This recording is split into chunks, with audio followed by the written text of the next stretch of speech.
In many ways, you could say sandbags are just a more awkward version of a barbell. If the weight is right, you can curl a sandbag, you can use it for pullovers or tricep extensions, you could even do seal rows with the thing if you'd like.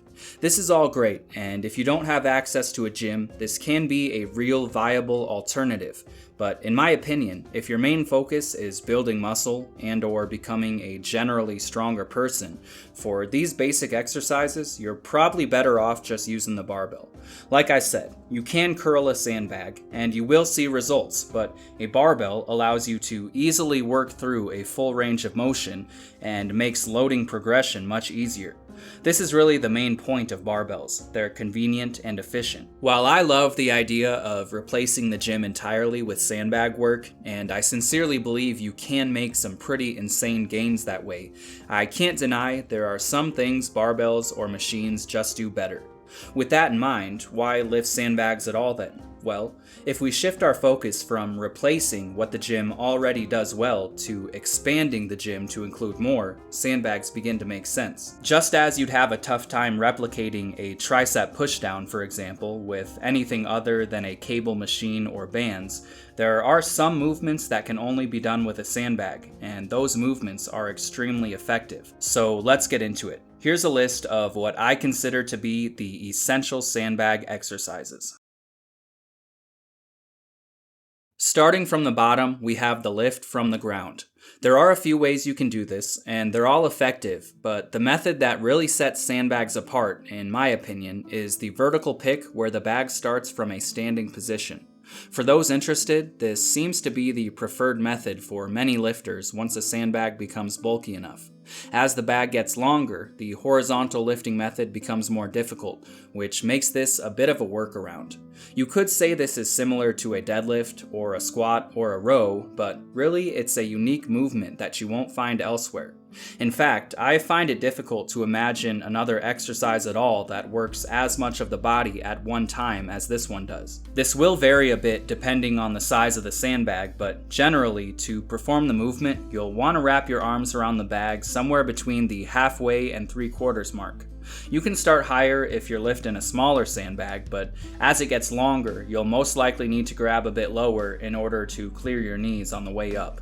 Personally, after much trial and error, I've found it's easier to take in my air and brace from a standing position before hinging down to grab the sandbag.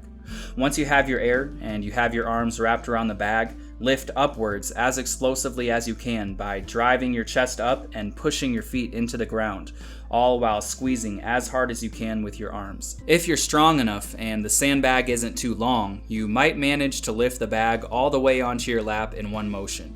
Sometimes the bag doesn't want to sit flat and you'll need to reposition it a few times, as you can see here. If the bag is extra heavy, you'll probably need to leverage it onto one leg in order to complete the lift, like you can see Andy doing here. The hamstrings and glutes are your main prime movers here, but there can be a good amount of knee bend, so the quads are involved as well. The spinal erectors and core will also work to their max to keep the spine from rounding forward, and the forearms, biceps, upper back, and traps all work to keep a hold of the thing. Once you pass mid-shin to knee height, you'll notice the upper back takes over much more to complete the lift. If you have a weakness anywhere in the entire posterior chain, you'll find out pretty quick. Your body most likely won't be used to the movement at first, so start slow if you want to try it out, but given enough time, you should start to notice your entire backside becoming much thicker and resilient. Moving on to another great movement you won't find in a typical gym, we have the lift from the lap to chest height. There are so many different ways you can do this, and they all work. You can start with a sandbag in a vertical position, wrap your arms around it, and stand up that way. You can start from a horizontal position and lift double overhand or with your hands to the sides. You can also use an over-under arm position and flip the bag up. Using any of these methods, you can lift the sandbag to chest height and hold it there. You can do explosive high pulls. You can try to lift the sandbag onto a platform or over a bar. All of this is great, and I'd recommend spending time with each. Again, your glutes will be where a lot of your power comes from with this one, and you can develop some pretty powerful hip extension strength here, but in terms of hypertrophy, this one lights up the upper back and traps like no other. These muscles are typically pretty strong, and you might not notice how much they're working when lifting a lighter weight, but once the sandbag gets heavy enough, you'll feel it. Everything from the mid-back on up to the neck will be working to the limit to move that weight. In a way, you could compare this to a Zercher squat starting from pins. The movements are very similar, but there's something special about that bear hug position used to hold a sandbag that makes this movement unique. And that leads us on to essential sandbag exercise number 3, the bear hug carry. I think this one represents everything that's good about sandbags. If real-world survival situation functional strength had a spokesperson, I imagine this would be it. The movement is simple, just wrap your arms around a sandbag, stand up with it, and start walking. Simple doesn't mean easy though. The bear hug carry is as much a test of mental fortitude as it is physical strength. The bear hug carry seems to fill in many of the gaps left with typical gym training. This one makes every inch of your body tougher, and you should see immediate carryover to everything else you do in the gym. As for muscle, expect everything from the hips to the back of the neck to thicken up, and your biceps and forearms should see some growth as well. If you're unsure where to start with sandbag training, this is it. Combine the first 3 exercises we've talked about thus far, the lift from the ground to the lap, from the lap to chest height, and the carry, and get to work. My general recommendation is to perform 2 to 3 sets of max distance bear hug carries at the end of a lower body or leg day once a week and see how you feel. Exercise number 4 is the sandbag to shoulder. If you wanted to compare this to a barbell movement, you might say the sandbag to shoulder is like a more rugged version of an Olympic power clean, but really it's something different entirely. The full lift from the ground up to the shoulder is the ultimate display of mastery with a sandbag, in my opinion. The sandbag to shoulder takes everything we've talked about already and adds a major skill component to the mix. There's a reason people get hooked on this one. It requires more than just physical strength. Shouldering a heavy sandbag is as much a sport as it is an exercise, which keeps you coming back. Think about a basketball player. They most likely don't call it quits for the day after something like 3 sets of 10 free throws. A dedicated player might spend hours perfecting shots from different spots on the court or working on dribbling or footwork. The same thing applies to shouldering a heavy sandbag. It might take you months practicing with a lighter weight before you develop the skill required to shoulder a sandbag that suits your current strength level. And once you start pushing really heavy weights, you might need to focus on individual parts of the lift, like high on the chest or off the lap. Shouldering heavy things takes commitment and specific work, and that's what a lot of people like about it. The main difference between the sandbag to shoulder and basketball is shouldering a heavy sandbag adds a lot of muscle to your frame. There's something special about the prolonged effort it takes to shoulder a sandbag that adds mass to your posterior chain like nothing else. Think about the 20 rep squat program. It's not necessarily the weight or the squats themselves that makes the program so effective. It's the fact that you're forced to handle that heavy weight for such a long time. I think this is part of what makes the sandbag to shoulder so effective. Sure, you're not stabilizing a weight for 3+ minutes like it might take to squat 20 reps with your 10 rep max, but if you watch the stronger guys shouldering 300+ pounds, it can take a very long time to get that weight up there, and that time under load leads to some pretty crazy adaptation. Exercise number 5, and the final movement on the main part of this list, is going to be the sandbag press.